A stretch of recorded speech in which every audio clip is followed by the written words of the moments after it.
Hello everyone.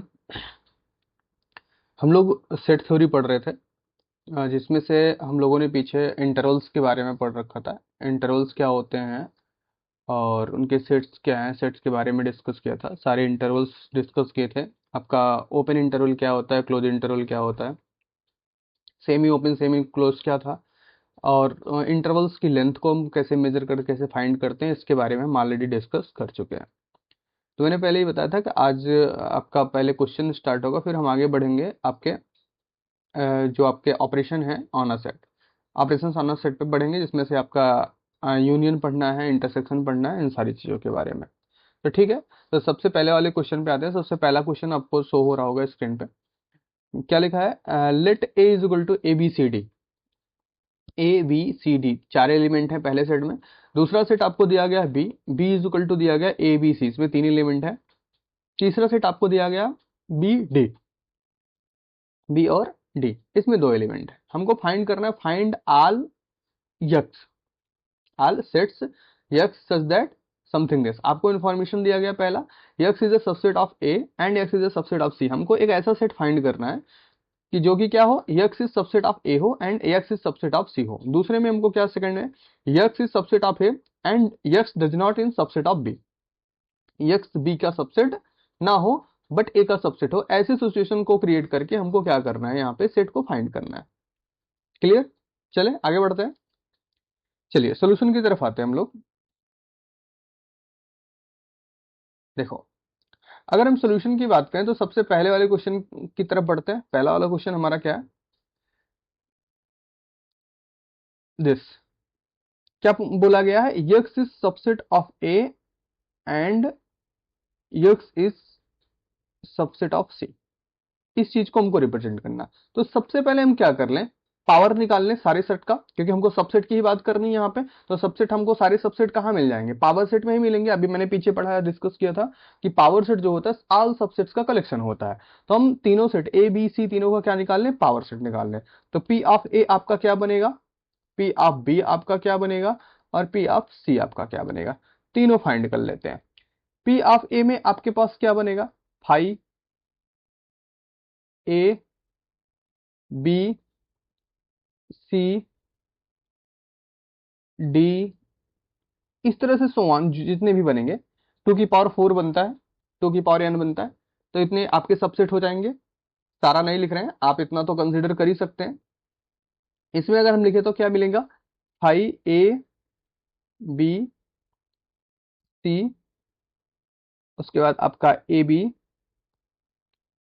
फिर B C, ए सी, और आपका पूरा ए बी सी, ये पूरा सेट मिल जाएगा आपको। ओके। और सी के लिए हमारे पास क्या मिल जाएगा, सी के लिए हमारे पास एक तो फाइव मिल गया, दूसरा बी, उसके बाद क्या था आपका डी है, डी मिल जाएगा, उसके बाद बी डी खुद मिल जाएगा। ये हमारे क्या हो गए, पावर सेट्स होंगे। तो हमने पावर सेट क्यों बनाया, क्योंकि हमको सबसेट फाइंड करने थे यहाँ पे। हमको पता है कि सारे पावर सेट का कलेक्शन किसके पास होता है, पावर सेट के पास होता है।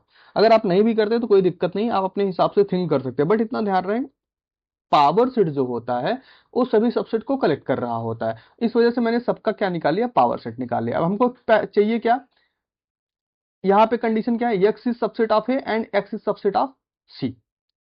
ठीक, हमको इन दो चीजों को रिप्रेजेंट करना है। हमको एक सेट फाइंड करना है जो कि सबसेट ऑफ क्या है, ए एंड सबसेट ऑफ सी है। सबसेट ऑफ ए लिखा है, सी लिखा है। क्वेश्चन शायद हमने थोड़ा सा गलत उतार दिया है यहाँ पे। ये सबसेट ऑफ ए नहीं है, सबसेट ऑफ बी की बात हो रही है यहाँ पे। ये सबसेट ऑफ बी, हाँ, तो सबसेट ऑफ बी है। तो एक्स को क्या रखना है, X is subset of B. Now now क्या हो जाएगा, X is subset of B हमको फाइंड करना है, and X is subset of C find करना है। अगर हम यहाँ पे X is subset of B find करें तो ध्यान से देखो, मतलब यक्स बिलोंग करेगा कहाँ, पावर ऑफ बी में। X X power of B में बिलोंग करेगा भाई, X is subset of B है। तो बी का जब सबसेट है तो क्या हो जाएगा, पावर ऑफ बी में बिलोंग करेगा। एंड यहाँ पे आपका यक्स बिलोंग करेगा किसमें, पावर ऑफ सी में बिलोंग करेगा। यक्स पावर ऑफ सी में बिलोंग करेगा। जब यक्स पावर ऑफ बी में बिलोंग कर रहा है, पावर सेट ऑफ बी में बिलोंग कर रहा है, यक्स पावर सेट ऑफ सी में बिलोंग कर रहा है, इसका मतलब यक्स ऐसा एलिमेंट है जो B power set of B and power set of C दोनों में है ना। अब देखो पावर सेट ऑफ बी और पावर सेट ऑफ सी दोनों में कौन है, पहला तो सबसे पहला एलिमेंट आपका कौन है, फाई है, जो कि दोनों के पास है। फाई पहला एलिमेंट है जो दोनों के पास है। दूसरा एलिमेंट बी और सी दोनों में से कौन है, बी है। दूसरा एलिमेंट कौन है, बी ऐसा एलिमेंट है जो कि क्या कर रहा है, बी में भी बिलोंग कर रहा है और सी में भी बिलोंग कर रहा है। दैट मीन्स अगर हम यहाँ पे यक्स की बात करें, this imply that X is equal to कौन सा सेट बन गया भाई, कौन कौन बिलोंग करेगा, फाइव बिलोंग करेगा और सेट बी बिलोंग करेगा। यक्स का कौन कौन सा एलिमेंट हो गया, फाइव एंड सेट बी। इतनी चीजें क्लियर हुई कि नहीं हुई। सिंपल सा क्वेश्चन है, बस थोड़ा सा ध्यान देने वाला क्वेश्चन है ना। क्लियर, डन, चले आगे बढ़ा जाए। चलिए सेकंड पार्ट इसका देखते हैं। सेकंड पार्ट क्या बोला है, X subset of A and X does not subset of B. X आपका क्या हो, सबसेट ऑफ ए हो, X is subset of A and X does not subset of B, X does not subset of B. अब ध्यान से देखो यहाँ पे यक्स सबसेट ऑफ ए है, इसका मतलब क्या हुआ, यक्स जो भी होगा वो पावर सेट ऑफ ए में बिलोंग करेगा, यक्स बिलोंग करेगा पावर सेट ऑफ ए में, और यहां पे X does not belong to power set of B करेगा, does not belong to power set of B. अब ध्यान से देखो ए और B, power set of A and power set of B दोनों में कितने का डिफरेंस है, पावर सेट ऑफ ए में कितने A B C D element थे, यहां पे ए बी सी तीन एलिमेंट हैं, ठीक है। तो मतलब ए बी सी से जितने भी सबसेट बने होंगे सब ए में बिलोंग करेंगे कि नहीं बिलोंग करेंगे, बी से ए बी सी से जितने भी एलिमेंट बने होंगे सब किस में बिलोंग करेंगे, ए में बिलोंग करेंगे। दैट मीन्स बी के जितने भी सबसेट बन रहे हैं, बी के जितने भी सबसेट बन रहे हैं उनको अगर छोड़ दिया जाए तो रिमेनिंग जितने भी सबसेट हैं वो सब किस में बिलोंग करेंगे, एक्स में बिलोंग करेंगे कि नहीं करेंगे। बातें समझ में आ रही है। चलिए तो देखते हैं, X is a subset of A but X is not a subset of B. इसका मतलब यही हुआ जो भी मैंने ऊपर लिखा है, यहाँ पे दैट इज करके लिख देता हूं, दैट इज, इसका मीनिंग ये हो गया। जब ऐसा हो गया this imply that X is equal to कौन बचेगा भाई, जो पावर सेट ऑफ बी में बिलोंग करता है इन्हीं को छोड़ दो, बाकी जितना भी बचा सब किस में आ जाएगा, आपके एक्स में आ जाएगा। डी हो गया आपका, ए बी डी हो जाएगा, ए बी डी, ठीक है, B C D,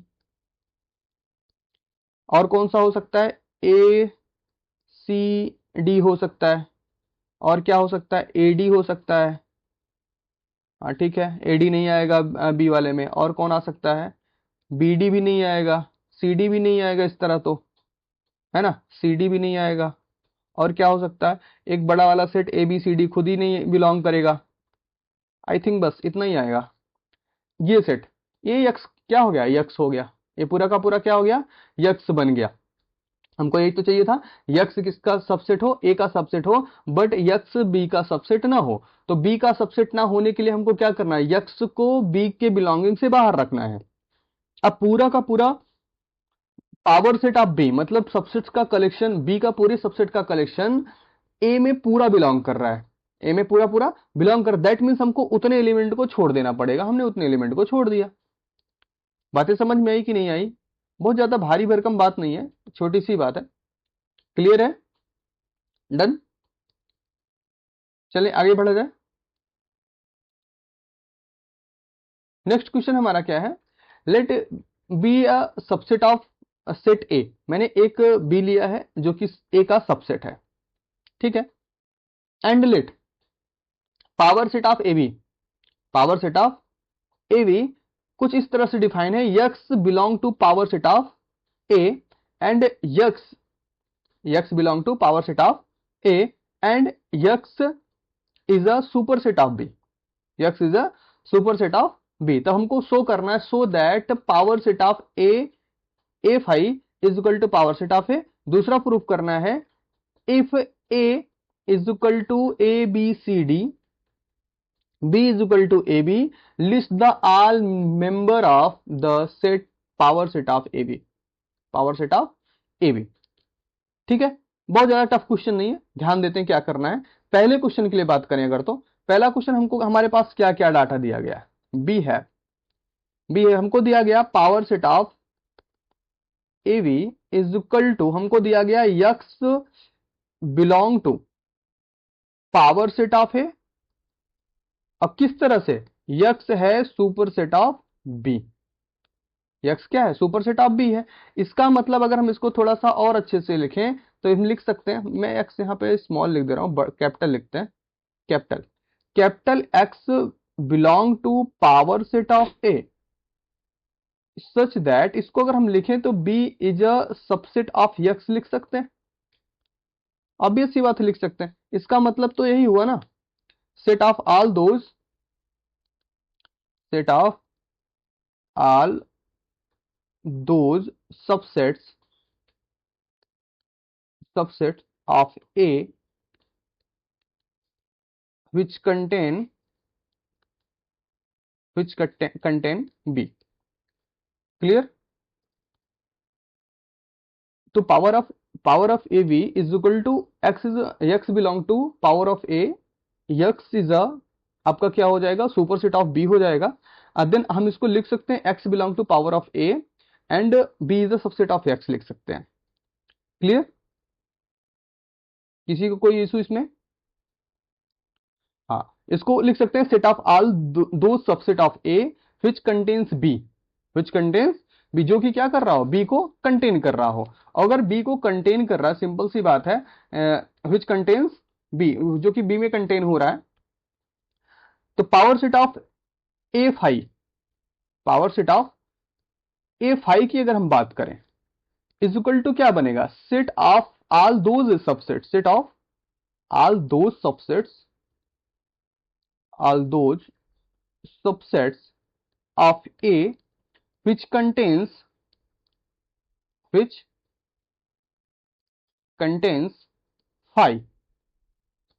is equal to, हम क्या लिख सकते हैं, set of all subsets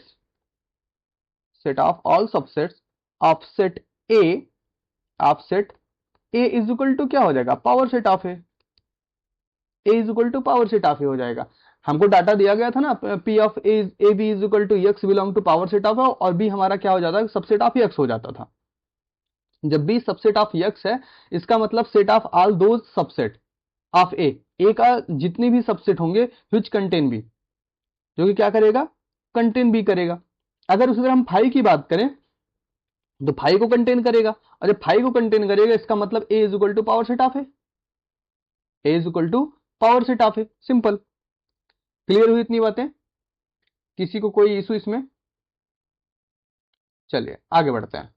second part हमारा क्या है, if A is equal to A B C D, आपके पास A B C and D है, ये आपका सेट है, and B is equal to आपके पास सेट में क्या है, ए एंड बी है। Okay, then power set of A B, ये क्या बनेगा, set of all those elements, अभी पीछे हम लोगों ने इसके बारे में डिस्कस किया है, all those subsets of set A which contains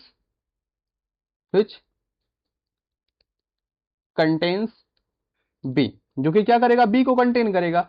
इसका मतलब क्या हुआ, आपका ए बी हो गया, ए बी सी हो गया, ए बी डी हो जाएगा, and A B C D हो जाएगा, दिस इज द एलिमेंट। यही तो पूछा गया, कितने एलिमेंट होंगे भाई, कितना एलिमेंट पाया जाएगा यहाँ पे, है ना, मेंबर कितने होंगे, तो सभी मेंबर कौन हो, 1 2 3 4, 4 मेंबर होंगे इस सबसेट के फॉर्म में। क्लियर बातें? सेकंड क्वेश्चन समझ में आ गया? डन। चलिए आगे बढ़ते हैं हम लोग नेक्स्ट पॉइंट पे, नेक्स्ट पॉइंट हमारा क्या है? नेक्स्ट पॉइंट हमारा वेन डायग्राम है। वेन डायग्राम में बहुत ज्यादा हम वेन डायग्राम की हेल्प से हम क्वेश्चन को सॉल्व करेंगे, बट वेन डायग्राम के बारे में ज्यादा नहीं, कैसे आया, कौन डिस्कवर्ड किया था और किस हिसाब से बना था, इसके बारे में हम थोड़ा सा राइट कर देंगे, बाकी उससे ज्यादा नहीं। ठीक है, वेन डायग्राम, बाकी उससे ज्यादा एग्जाम में आने का कोई इशू भी वो भी नहीं है कि ये वेन डायग्राम के बारे में कुछ पूछा जाएगा। वेन डायग्राम से रिलेट करके क्वेश्चन पूछे जाएंगे, वेन डायग्राम से हमको क्वेश्चन सॉल्व करने होंगे। ठीक है, वेन डायग्राम आपसे डायरेक्टली नहीं पूछा जाएगा कि आपको वेन डायग्राम बनाना है या वेन डायग्राम कहाँ से आया था, ऐसा कुछ भी नहीं। ठीक है, फर्स्ट ऑफ ऑल अगर हम बात करें, वेन डायग्राम जो था, एक मैथमेटिशियन थे, काफी फेमस मैथमेटिशियन थे, उनका नाम सुना होगा, आयलर। नाम सभी लोगों ने सुना होगा। ये स्विस के मैथमेटिशियन थे, स्विस के मैथमेटिशियन थे, इनका नाम आयलर था। इन्होंने सबसे पहले इसके बारे में आइडिया दिया था। सबसे पहले इन्होंने इसके बारे में आइडिया दिया था कि किसी सेट को set by the point two closed curve, मतलब कि इसको किसी सेट को क्लोज कर्व के अंदर में कंसीडर करना, मतलब उन्होंने ऐसे इस तरह से गोला बना के कुछ अपना रिप्रेजेंटेशन किया होगा। सबसे पहले अगर जिन्होंने किया तो उन्होंने, कौन थे वो? आइलर्स थे, जो स्विस के मैथमेटिशियन थे, इनके द्वारा ही ये काम स्टार्ट किया गया था।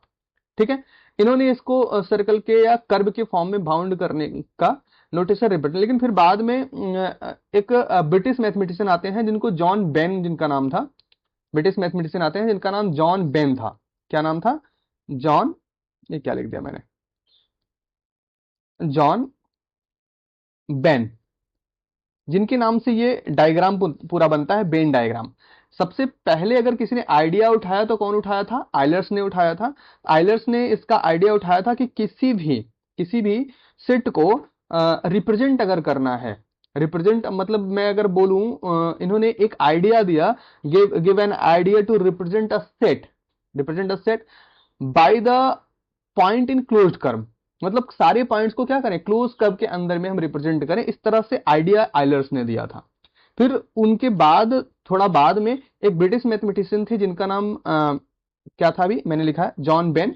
आई थिंक इनका जन्म 1834 में हुआ था और 1883 में ये निकल गए थे यहाँ से, मतलब दुनिया से अलविदा ले लिया था इन्होंने।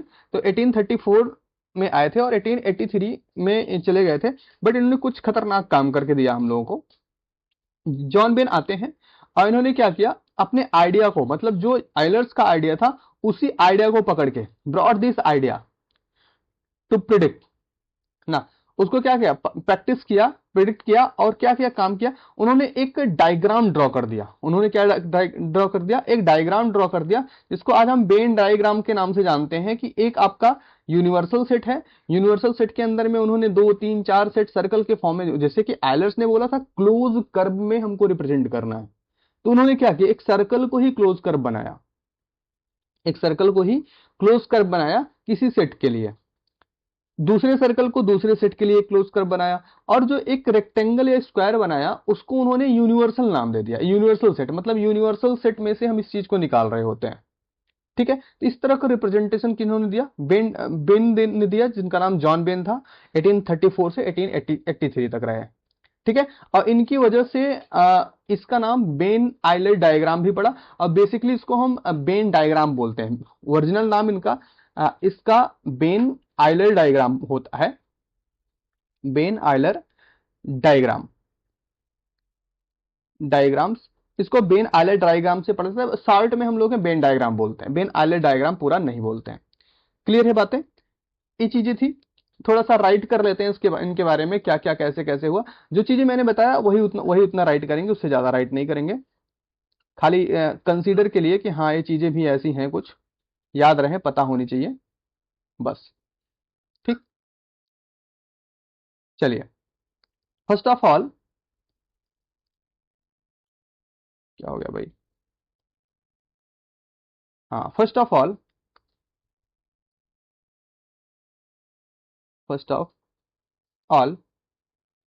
Swiss mathematician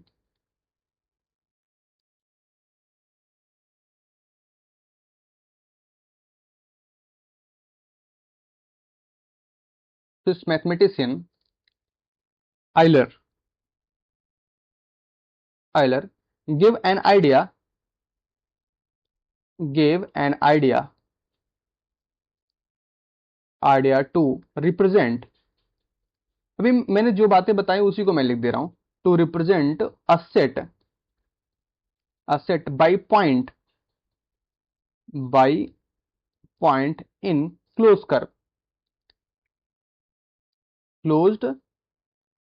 curve by closed curve. Letter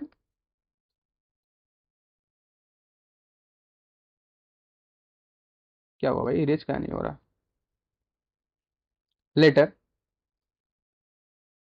बाद में कौन आते हैं, एक ब्रिटिश मैथमेटिशियन थे, on and British mathematician, and कहाँ लिखेंगे भाई, इसमें ब्रिटिश है ना, ये काम कहाँ नहीं कर रहा भाई। अच्छा अभी काम किया। British mathematician, British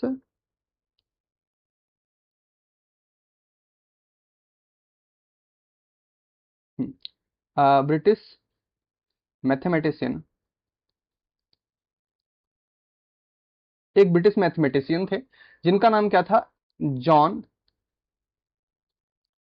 John when John when था। जॉन वेन जिनका जन्म 1834 मतलब 1834 एंड 1883 में ये दुनिया छोड़ के चले गए थे, आए हुए थे। Brought an idea brought this idea brought this idea to predict to practice, इसको क्या किया इन्होंने, इस आइडिया को प्रैक्टिस में लाया। That is bay that is why the diagram drawn the diagram drawn to represent